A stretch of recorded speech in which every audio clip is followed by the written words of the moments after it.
E. Inaugural Address. March 4, 1845. James K. Polk. Fellow citizens. Without solicitation on my part, I have been chosen by the free and voluntary suffrages of my countrymen to the most honorable and most responsible office on earth. I am deeply impressed with gratitude for the confidence reposed in me. Honored with this distinguished consideration at an earlier period of life than any of my predecessors, I cannot disguise the diffidence with which I am about to enter on the discharge of my official duties. If the more aged and experienced men who have filled the office of President of the United States even in the infancy of the Republic distrusted their ability to discharge the duties of that exalted station, what ought not to be the apprehensions of one so much younger and less endowed now that our domain extends from ocean to ocean, that our people have so greatly increased in numbers, and at a time when so great diversity of opinion prevails in regard to the principles and policy which should characterize the administration of our government? Well may the boldest fear and the wisest tremble when incurring responsibilities on which may depend our country's peace and prosperity, and in some degree the hopes and happiness of the whole human family. In assuming responsibilities so vast, I fervently invoke the aid of that almighty ruler of the universe in whose hands are the destinies of nations and of men to guard this heaven-favored land against the mischiefs which without his guidance might arise from an unwise public policy. With a firm reliance upon the wisdom of omnipotence to sustain and direct me in the path of duty which I am appointed to pursue, I stand in the presence of this assembled multitude of my countrymen to take upon myself the solemn obligation to the best of my ability to preserve, protect, and defend the Constitution of the United States. A concise enumeration of the principles which will guide me in the administrative policy of the government is not only in accordance with the examples set me by all my predecessors, but is eminently befitting the occasion. The Constitution itself, plainly written as it is, the safeguard of our federative compact, the offspring of concession and compromise, binding together in the bonds of peace and union this great and increasing family of free and independent states, will be the chart by which I shall be directed. It will be my first care to administer the government in the true spirit of that instrument, and to assume no powers not expressly granted or clearly implied in its terms. The government of the United States is one of delegated and limited powers, and it is by a strict adherence to the clearly granted powers and by abstaining from the exercise of doubtful or unauthorized implied powers that we have the only sure guarantee against the recurrence of those unfortunate collisions between the federal and state authorities which have occasionally so much disturbed the harmony of our system and even threatened the perpetuity of our glorious Union. To the states, respectively, or to the people have been reserved the powers not delegated to the United States by the Constitution nor prohibited by it to the states. Each state is a complete sovereignty within the sphere of its reserved powers. The government of the Union, acting within the sphere of its delegated authority, is also a complete sovereignty. While the general government should abstain from the exercise of authority not clearly delegated to it, the states should be equally careful that in the maintenance of their rights they do not overstep the limits of powers reserved to them. One of the most distinguished of my predecessors attached deserved importance to the support of the state governments in all their rights, as the most competent administration for our domestic concerns and the surest bulwark against anti-republican tendencies, and to the preservation of the general government in its whole constitutional vigor, as the sheet anchor of our peace at home and safety abroad. To the government of the United States has been entrusted the exclusive management of our foreign affairs. Beyond that, it wields a few general enumerated powers. It does not force reform on the states. It leaves individuals, over whom it casts its protecting influence, entirely free to improve their own condition by the legitimate exercise of all their mental and physical powers. It is a common protector of each and all the states, of every man who lives upon our soil, whether of native or foreign birth, of every religious sect, in their worship of the Almighty according to the dictates of their own conscience, of every shade of opinion, and the most free inquiry, of every art, trade, and occupation consistent with the laws of the states. And we rejoice in the general happiness, prosperity, and advancement of our country, which have been the offspring of freedom and not of power. This most admirable and wisest system of well-regulated self-government among men ever devised by human minds has been tested by its successful operation for more than half a century, and if preserved from the usurpations of the federal government on the one hand and the exercise by the states of powers not reserved to them on the other, will, I fervently hope and believe, endure for ages to come and dispense the blessings of civil and religious liberty to distant generations. To effect objects so dear to every patriot I shall devote myself with anxious solicitude. It will be my desire to guard against that most fruitful source of danger to the harmonious action of our system which consists in substituting the mere discretion and caprice of the executive or of majorities in the legislative department of the government for powers which have been withheld from the federal government by the Constitution. By the theory of our government majorities rule, but this right is not an arbitrary or unlimited one. It is a right to be exercised in subordination to the Constitution and in conformity to it. One great object of the Constitution was to restrain majorities from oppressing minorities or encroaching upon their just rights.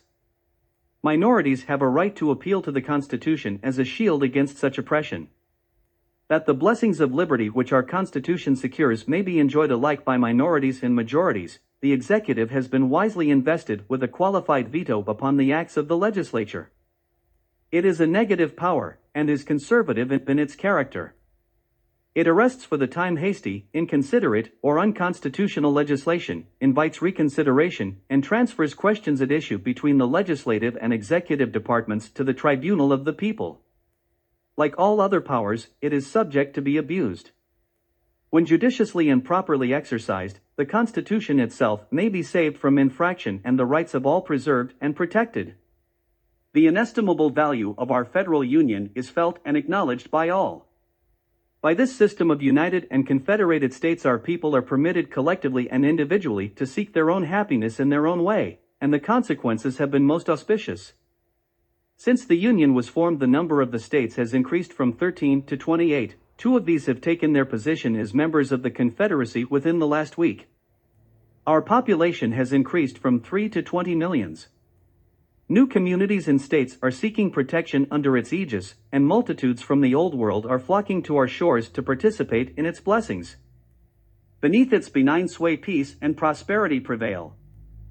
Freed from the burdens and miseries of war, our trade and intercourse have extended throughout the world.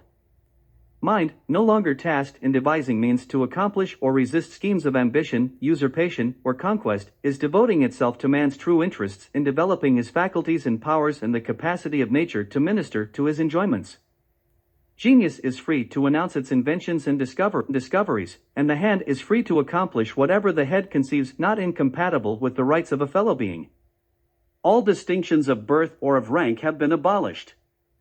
All citizens, whether native or adopted, are placed upon terms of precise equality. All are entitled to equal rights and equal protection. No union exists between church and state, and perfect freedom of opinion is guaranteed to all sects and creeds. These are some of the blessings secured to our happy land by our federal union. To perpetuate them, it is our sacred duty to preserve it. Who shall assign limits to the achievements of free minds and free hands under the protection of this glorious union? No treason to mankind, since the organization of society would be equal in atrocity to that of him who would lift his hand to destroy it. He would overthrow the noblest structure of human wisdom, which protects himself and his fellow man. He would stop the progress of free government and involve his country either in anarchy or despotism. He would extinguish the fire of liberty, which warms and animates the hearts of happy millions and invites all the nations of the earth to imitate our example. If he say that error and wrong are committed in the administration of the government, let him remember that nothing human can be perfect, and that under no other system of government revealed by heaven or devised by man has reason been allowed so free and broad a scope to combat error. Has the sword of despots proved to be a safer or surer instrument of reform in government than enlightened reason? Does he expect to find among the ruins of this union a happier abode for our swarming millions than they now have under it? Every lover of his country must shudder at the thought of the possibility of its dissolution, and will be ready to adopt the patriotic sentiment, our federal union it must be preserved. To preserve it, the compromises which alone enabled our fathers to form a common constitution for the government and protection of so many states and distinct communities, of such diversified habits, interests, and domestic institutions, must be sacredly and religiously observed. Any attempt to disturb or destroy these compromises, being terms of the compact of union, can lead to none other than the most ruinous and disastrous consequences. It is a source of deep regret that in some sections of our country misguided persons have occasionally indulged in schemes and agitations whose object is the destruction of domestic institutions existing in other sections, institutions which existed at the adoption of the Constitution and were recognized and protected by it. All must see that if it were possible for them to be successful in attaining their object, the dissolution of the Union and the consequent destruction of our happy form of government must speedily follow. I am happy to believe that at every period of our existence as a nation there has existed, and continues to exist, among the great mass of our people a devotion to the Union of the States which will shield and protect it against the moral treason of any who would seriously contemplate its destruction. To secure a continuance of that devotion, the compromises of the Constitution must not only be preserved, but sectional jealousies and heartburnings must be discountenanced, and all should remember that they are members of the same political family, having a common destiny. To increase the attachment of our people to the Union, our laws should be just. Any policy which shall tend to favor monopolies or the peculiar interests of sections or classes must operate to the prejudice of the interest of their fellow citizens, and should be avoided. If the compromises of the Constitution be preserved, if sectional jealousies and heartburnings be discountenanced, if our laws be just and the government be practically administered strictly within the limits of power prescribed to it, we may discard all apprehensions for the safety of the Union. With these views of the nature, character, and objects of the government and the value of the Union, I shall steadily oppose the creation of those institutions and systems which in their nature tend to pervert it from its legitimate purposes and make it the instrument of sections, classes, and individuals. We need no national banks or other extraneous institutions planted around the government to control or strengthen it in opposition to the will of its authors. Experience has taught us how unnecessary they are as auxiliaries of the public authorities, how impotent for good and how powerful for mischief. Ours was intended to be a plain and frugal government, and I shall regard it to be my duty to recommend to Congress and, as far as the executive is concerned, to enforce by all the means within my power the strictest economy in the expenditure of the public money which may be compatible with the public interests. A national debt has become almost an institution of European monarchies. It is viewed in some of them as an essential prop to existing governments. Melancholy is the condition of that people whose government can be sustained only by a system which periodically transfers large amounts from the labor of the many to the coffers of the few. Such a system is incompatible with the ends for which our republican government was instituted. Under a wise policy, the debts contracted in our revolution and during the War of 1812 have been happily extinguished. By a judicious application of the revenues not required for other necessary purposes, it is not doubted that the debt which has grown out of the circumstances of the last few years may be speedily paid off. I congratulate my fellow citizens on the entire restoration of the credit of the general government of the Union and that of many of the states. Happy would it be for the indebted states if they were freed from their liabilities, many of which were incautiously contracted. Although the government of the Union is neither in a legal nor a moral sense bound for the debts of the states, and it would be a violation of our compact of union to assume them, yet we cannot but feel a deep interest in seeing all the states meet their public liabilities and pay off their just debts at the earliest practicable period. That they will do so as soon as it can be done without imposing too heavy burdens on their citizens, there is no reason to doubt. The sound moral and honorable feeling of the people of the indebted states cannot be questioned, and we are happy to perceive a settled disposition on their part, as their ability returns after a season of unexampled pecuniary embarrassment, to pay off all just demands and to acquiesce in any reasonable measures to accomplish that object. One of the difficulties which we have had to encounter in the practical administration of the government consists in the adjustment of our revenue laws and the levy of the taxes necessary for the support of government. In the general proposition that no more money shall be collected than the necessities of an economical administration shall require, all parties seem to acquiesce.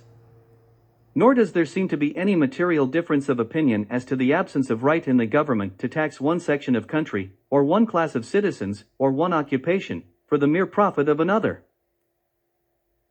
Justice and sound policy forbid the federal government to foster one branch of industry to the detriment of another, or to cherish the interests of one portion to the injury of another portion of our common country.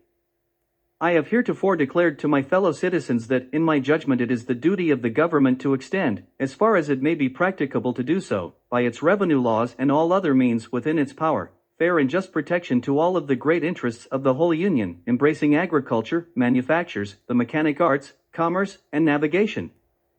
I have also declared my opinion to be in favor of a tariff for revenue, and that, in adjusting the details of such a tariff, I have sanctioned such moderate discriminating duties as would produce the amount of revenue needed and at the same time afford reasonable incidental protection to our home industry, and that I was opposed to a tariff for protection merely, and not for revenue. The power to lay and collect taxes, duties, imposts, and excises was an indispensable one to be conferred on the federal government, which without it would possess no means of providing for its own support. In executing this power by levying a tariff of duties for the support of government, the raising of revenue should be the object and protection the incident. To reverse this principle and make protection the object and revenue the incident would be to inflict manifest injustice upon all other than the protected interests.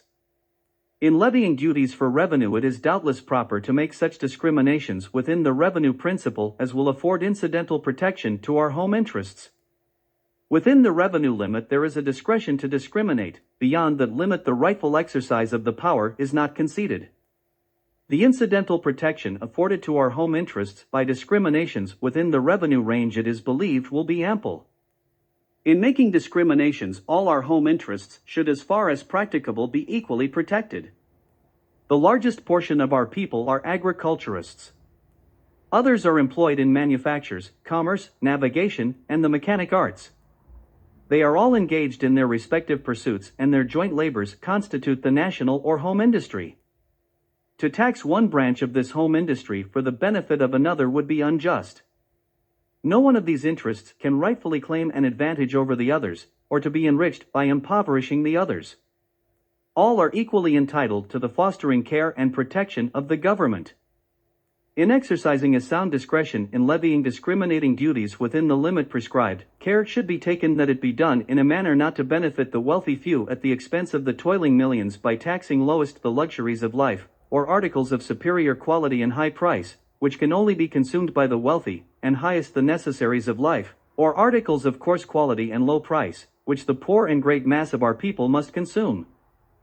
The burdens of government should as far as practicable be distributed justly and equally among all classes of our population.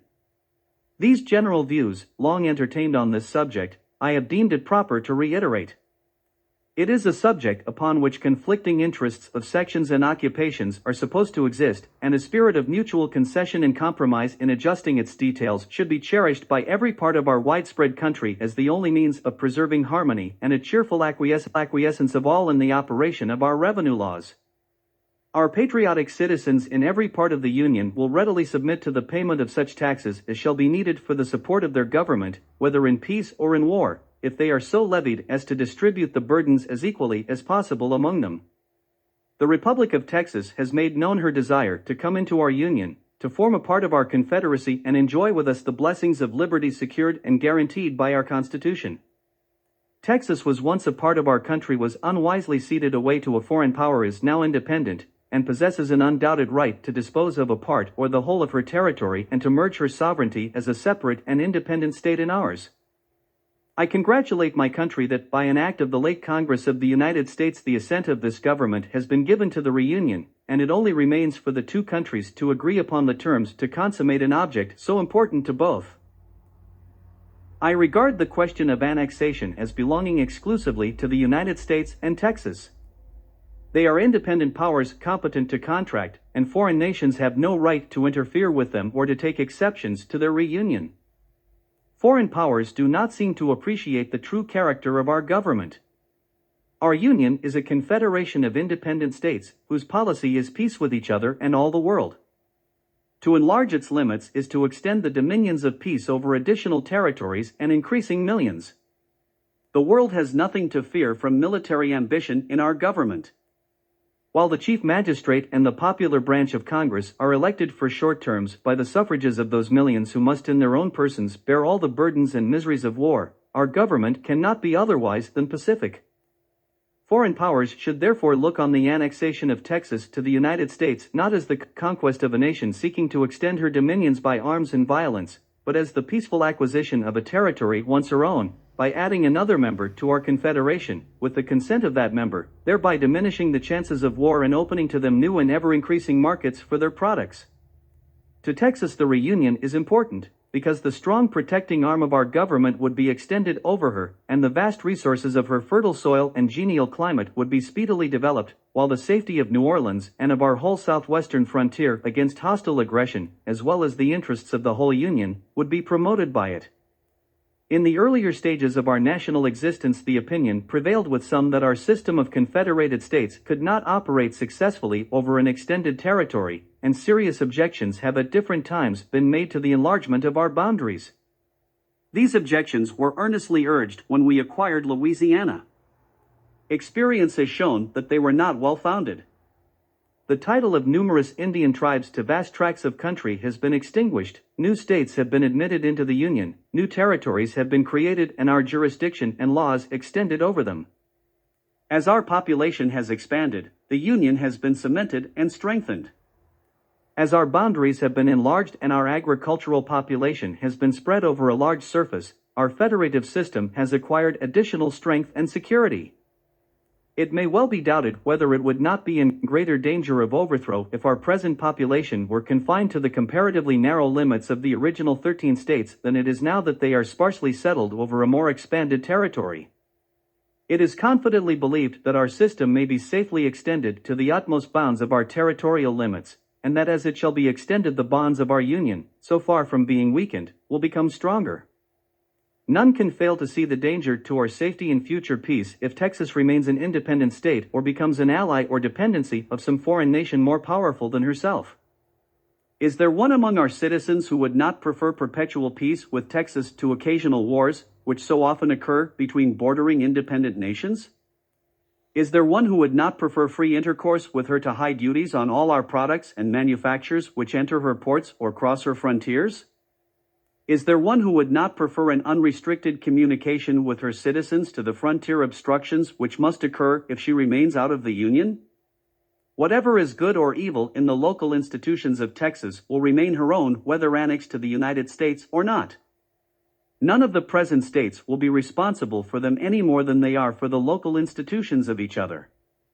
They have confederated together for certain specified objects.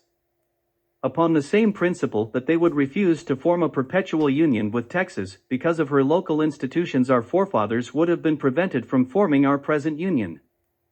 Perceiving no valid objection to the measure and many reasons for its adoption vitally affecting the peace, the safety, and the prosperity of both countries, I shall on the broad principle which formed the basis and produced the adoption of our Constitution, and not in any narrow spirit of sectional policy, endeavor by all constitutional, honorable, and appropriate means to consummate the expressed will of the people and government of the United States by the reannexation of Texas to our Union at the earliest practicable period. Nor will it become in a less degree my duty to assert and maintain by all constitutional means the right of the United States to that portion of our territory which lies beyond the Rocky Mountains. Our title to the country of the Oregon is clear and unquestionable, and already are our people preparing to perfect that title by occupying it with their wives and children. But 80 years ago our population was confined on the west by the ridge of the Alleghanies. Within that period, within the lifetime, I might say, of some of my hearers, our people, increasing to many millions, have filled the eastern valley of the Mississippi, adventurously ascended the Missouri to its head springs, and are already engaged in establishing the blessings of self-government in valleys of which the rivers flow to the Pacific. The world beholds the peaceful triumphs of the industry of our emigrants. To us belongs the duty of protecting them adequately wherever they may be upon our soil. The jurisdiction of our laws and the benefits of our republican institutions should be extended over them in the distant regions which they have selected for their homes. The increasing facilities of intercourse will easily bring the states, of which the formation in that part of our territory cannot be long delayed, within the sphere of our federative union. In the meantime, every obligation imposed by treaty or conventional stipulations should be sacredly respected. In the management of our foreign relations, it will be my aim to observe a careful respect for the rights of other nations, while our own will be the subject of constant watchfulness. Equal and exact justice should characterize all our intercourse with foreign countries. All alliances having a tendency to jeopard the welfare and honor of our country or sacrifice any one of the national interests will be studiously avoided, and yet no opportunity will be lost to cultivate a favorable understanding with foreign governments by which our navigation and commerce may be extended and the ample products of our fertile soil, as well as the manufactures of our skillful artisans, find a ready market and remunerating prices in foreign countries. In taking care that the laws be faithfully executed, a strict performance of duty will be exacted from all public officers. From those officers, especially, who are charged with the collection and disbursement of the public revenue will prompt and rigid accountability be required. Any culpable failure or delay on their part to account for the monies entrusted to them at the times and in the manner required by law will in every instance terminate the official connection of such defaulting officer with the government. Although in our country the chief magistrate must almost of necessity be chosen by a party and stand pledged to its principles and measures, yet in his official action he should not be the president of a part only, but of the whole people of the United States. While he executes the laws with an impartial hand, shrinks from no proper responsibility, and faithfully carries out in the executive department of the government the principles and policy of those who have chosen him, he should not be unmindful that our fellow citizens who have differed with him in opinion are entitled to the full and free exercise of their opinions and judgments, and that the rights of all are entitled to respect and regard. Confidently relying upon the aid and assistance of the coordinate departments of the government in conducting our public affairs, I enter upon the discharge of the high duties which have been assigned me by the people, again humbly supplicating that divine being who has watched over and protected our beloved country from its infancy to the present hour to continue his gracious benedictions upon us, that we may continue to be a prosperous and happy people.